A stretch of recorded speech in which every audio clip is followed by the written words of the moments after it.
Hey, this is Brian Wright. I'm the coach, and this is Coach's Corner, Friday, June 26th, 2026. I'm actually coming to you live from Killer Bee Combat Sports Academy. I actually am a coach. This is where I do my work every day. Just got done with my day's worth of training. It's super hot and humid and gross in here, and if you could see, the lighting is not the best. It's a little bit hazy. I apologize, but my voice is still good. So yeah, it's Friday. Tomorrow is UFC Baku. The last Baku card, I actually was there. I had a fighter on that card. Baku is a great place. Complete pain in the ass to get to from the United States. It was literally a day of travel. But with that being said, flew through Istanbul, which is a really cool airport, ate really well, got to Baku, big time difference.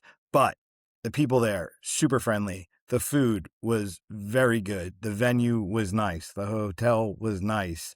The UFC is the UFC. They're great. So yeah, it was cool. Loved Baku. Now, Baku is an international card where the first time they did it, we didn't see a lot of guys from Azerbaijan on there. We had Sadikov and Fiziev, but this time they're really loading up the card with a lot of people from that part of the world. Just from a geopolitical standpoint, you have to understand that Azerbaijan and Armenia have been in perpetual war for a very long time. So the Shabazian crew will not be at this card because they're Armenian and Azerbaijan and them, it is what it is.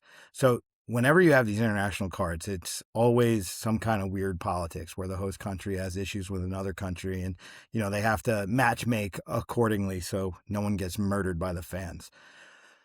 Not saying that Azerbaijan's fans would murder the Armenian or vice versa, but you know what I'm saying. Let's be real about it. It could get ugly. If an Armenian rolled into Baku and wiped out a guy from Azerbaijan, that could get rather ugly. That's something that we in America, from time to time, will see a little bit of regional stuff, but we're talking about generations of cultural warfare in these international events.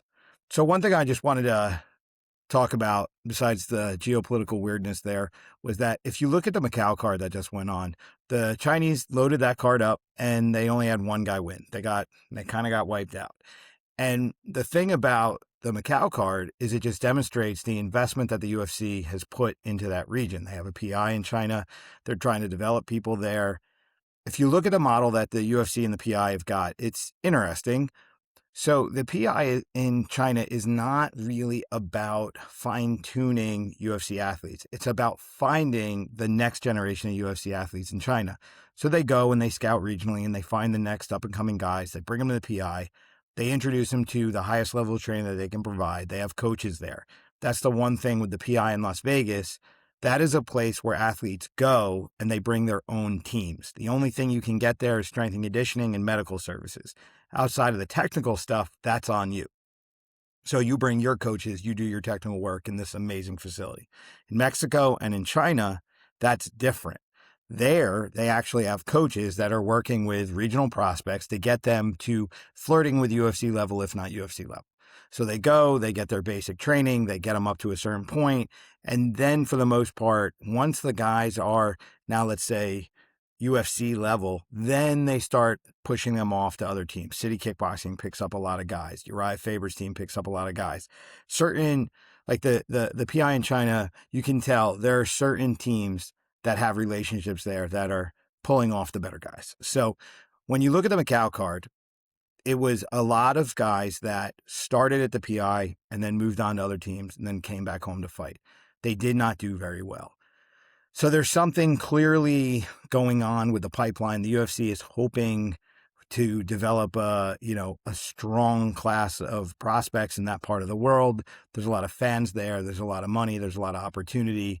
There's a lot of growth potential there. Like if you look at what the NBA has done in China, it's insane the amount of money that they've been able to pull out of that part of the world by just making their sport popular there.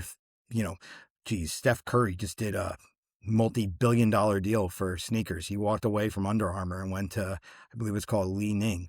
So yeah, massive part of the world, but the UFC hasn't figured that out. So now you go to Azerbaijan. They don't have a PI there, but Azerbaijan is a country that the national sport, I believe, is, I don't know if it's wrestling in general or freestyle or Greco, but wrestling is the national sport. So you have guys there that have a much higher pedigree of wrestling than a lot of other places. So they load up the card. There are a lot of guys coming in here that don't have a lot of fights, that are going against guys that do have UFC experience. And now we're going to find out what Azerbaijan is bringing to the table in terms of international development. So Fiziev is the big guy from Azerbaijan. Sadikov is another one. They're two really good fighters that do not train at home. Fiziev, I'm not sure where he is now, but he was at Tiger Muay Thai for a long time. He may still be there. I believe he was at Killcliff for a moment. I could be wrong. You do have to fact check me on that. And then you have Sadikov, who is from my region of the United States. He was training with Ray Longo, moved out to Las Vegas. Now he's with, Marab over there at Syndicate doing his thing. So again, you're seeing guys regionally getting started, but when it's time to really become, a high-numbered guy in the organization, they then start to look for better international training. That's when they tend to come to the United States, and then they go to ATT, Extreme Couture, Syndicate, Killcliff, Alpha Male, all these major camps coming in to get that more experienced MMA with a collection of guys that are not so singularly focused. Because that's one of the problems on the international scene is like a country like Azerbaijan, everybody can wrestle, but they've got a lot of holes in their game. Their jiu-jitsu is not the best. Their striking is a little bit more wild style. So they have to clean that up. That's why they got to go and do what they do. So yeah, we're looking at a pretty interesting card. We can go from the bottom up on this. The preliminary card is kicking off. Let's go. Where are we at on this one? So you have Nascimento versus Abdullayev again. Now, this is pretty much going to be this part of the world versus everybody else. So I don't have that many opinions here on the undercard in particular. I think that the main one of interest is the swing bout. The last bout on the preliminary card is Hasanov versus Nolan. So this is interesting because you've got a guy who's 5-0. He is the least experienced fighter on the entire card. He's 5-0. He's going against a guy who's 8-4, only has one fight in the UFC, which he took on short notice on a weight class up, but he fought a guy who also took the fight after fighting a week prior on Contender Series. So Eric Nolan, really unproven 8-4. Hasanov, 5-0, but completely unproven because he's only got 5 fights. So this is interesting that it's a swing bout. I have no idea why they're putting this in the top of the preliminary card. The matchmakers must see something here that I'm not seeing. Eric Nolan, if you take him down, I have a feeling he's going to get ridden for the round. But he is a banger. He has the ability to land punches. He lands hard. Hasanov is untested on his striking. Sure, his wrestling is where it's at. I was looking at his record. There was a lot of wrestling control and a lot of ground and pound kind of situation. So again, interesting fight, but I have no idea why it would be this position on the card. You have an inexperienced in the UFC Eric Nolan versus a completely inexperienced in general Hasanov. I don't care how good the guy's wrestling is. This is not Gable Steveson. This is a local guy. So really weird matchup, but I feel that Eric Nolan as the underdog might actually be, that might be the pick. If you're looking to find that undercard, that underdog, easy pick, I think Nolan is really a safe bet. Now, let's go to the main card. So on the main card, again, it's a lot of guys with V's in their ending their last name versus people from around the world. You got Magomedov versus a name I'm not even going to try, kicking off the main card. Kind of don't care. You've got Bruno Ferreira going against Aliskerov. I think Aliskerov is going to take that one. I don't think Ferreira has much of a chin left. Charles Johnson definitely doesn't have a chin left. I think Almabayev is the one I'm going to look to on that. I don't see that one really going the distance. You got Sadikov versus Camilo. Sadikov put on an amazing performance when he was home last time. If he keeps that same hometown energy, does what he does, I see Sadikov on that. Then you've got Sharabullet Magomedov. He's fighting Pereira. I've never really understood Pereira. He's more of a wild style guy. I think Sharabullet with his stand up and the precision in which he moves, I think he'll take that.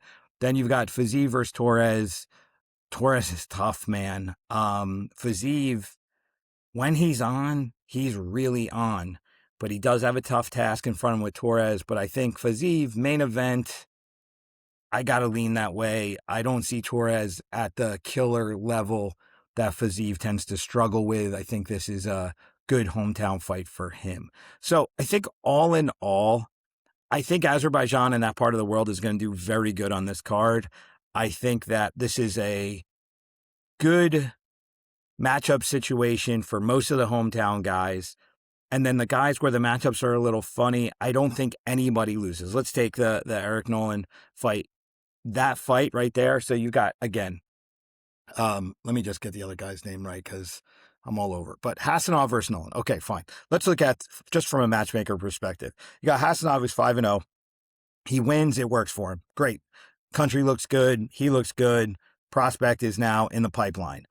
That's rough. You're 5-0. If you are 6-0 and by chance you get a finish in your debut, man, your next fight's going to be a bitch and you will have a hard road ahead of you. Now you've got Eric Nolan. He loses. That dude's on the bubble.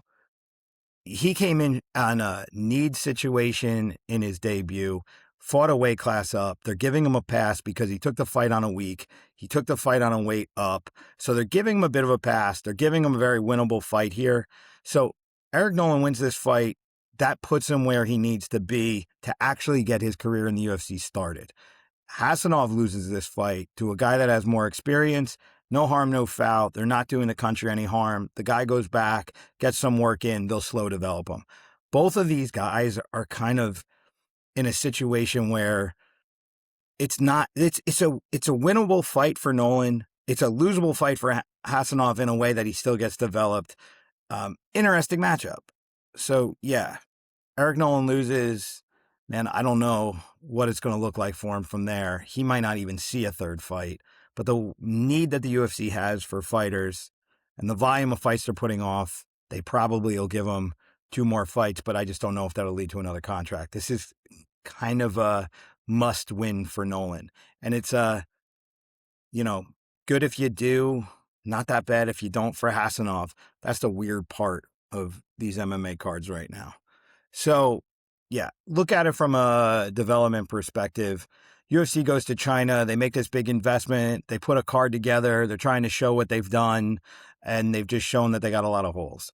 Now they're going back to Baku. They're putting a lot of guys from the region on there. They're hoping that the region does well so the UFC continues to get support there. The fan base continues to grow, and they get some more opportunities for these fighters. Now the international guys coming in, you're proving to the UFC that you can fight on the road. You're proving that with a time difference, travel, all that, you're still a tough dude and you can still get the job done. That means a lot. If the UFC knows that they can use you successfully as a road warrior, they absolutely will. And if you are that guy, you don't mind traveling, you're going to get really good opportunities to fight developing talent than being stuck in the States and having to fight killers every time. So if you don't mind going to Saudi Arabia, Qatar, Abu Dhabi, Azerbaijan, fighting in that part of the world, man, you can keep going back, developing your record, getting your money up, getting your wins up, getting that experience. And then when you finally consistently start getting booked back home in the United States, you've got the experience, you're getting paid better, which means your camps should be better. Now you have the ability to make your run. So international fights are a really good opportunity. And it's something that a lot of guys will avoid because they don't like the disruption. But I'm like, man, figure it out. I just did a tour of duty. I have, Hamdi Abdulwahab. We did Saudi Arabia, Abu Dhabi, and Baku back to back to back. And yeah, we went 2-1 on that tour, and it was really important for him to do that. Ultimately, the UFC didn't re-sign him. He didn't get cut. They just didn't re-sign him. Heavyweight division is in a weird spot. He wasn't able to get their attention the way that we wanted to. But as a coach, going through that experience with him, I'm like, yeah, the next guy we have that has the opportunity to do that, all about it. All about it. Getting that international experience, getting that road experience, yeah, it just sets you up for such a better future. So yeah, don't turn down Abu Dhabi. Don't turn down Baku, Qatar, Saudi Arabia. Get your passport, get on the road, show them you can do it. With the UFC, I did Moscow, Rio, Abu Dhabi, Saudi Arabia, Baku. So done a bunch of international events. And what am I missing international? I'm looking at my wall. I've got my posters up there. Coast to coast, from New York to California and everything in between, Las Vegas, Apex, arenas, all of it. Been there, done that, whatever. But yeah, proving your worth on the road is really important because then the matchmakers know you can get it done. And if you can get it done, they'll give you the opportunity. The more opportunity you get, the more your money goes up, the more exposure you get, the more experience you get, the better. Don't be the prima donna who only wants to fight, in the perfect scenario. You got to travel. Yeah. So tomorrow, fights are at a weird time because of the time difference, but I am curious to see. I do believe this will not be Macau. I do believe the hometown crowd will get some victories here. I think they'll ultimately get the main event. I think they'll get the co-main event. I think they'll get enough of the undercard to give the UFC enough belief in that region to continue to invest and continue to grow the sport from there. So yeah. Interesting story I'll just end this with about Azerbaijan. Azerbaijan is on the border of Iran. And when I was there last time, the United States hit Iran. I'm sitting there at a street side cafe, drinking coffee, eating some pastry that makes me fat. I'm sitting there, and all of a sudden my phone starts blowing up with people from home, and they're DMing me, and they're going, "Hey man, are you good?" And I'm going, "What's wrong?" And they're like, "The United States just hit Iran." And I'm like, "Oh, really?" And you would never know it. We're sitting on the streets, everybody's just living their life, but like 140 miles away, bombs are dropping. And that's one of the crazy aspects of leaving the United States and going to some of these other countries, is that stuff happens. I had in 1996, yes, I'm an old guy. Shut the fuck up. I'm old. I get it. But in 1996, I fought in Athens, Greece. I was in a hotel. I walk outside. Guy grabs me, pulls me back in the hotel, and he says, "Take your shirt off." I had an American flag on it. And he goes, "You see all those people out there?" And I'm like, it looked like a parade. It was an anarchist riot. And if they saw me in the American flag, they probably would have tried to rip my shirt off at best, hurt me at worst. But yeah, sometimes these things happen. I was in Venezuela, I believe it was 95, 96, for fights where the city was turning the power off to keep our hotel running because they didn't have enough energy for the whole city. So they kept our hotel running because it was one of the nicer hotels in town. And the people started rioting and burning cars and tires and stuff to protest the fact that they had no water and no electricity, and they were taking care of the foreigners. So again, weird situation where we had to kind of hide in the hotel because of how the country was operating. I've got a bunch of weird stories like that, but yeah, that's like some of the weirdness that comes with international.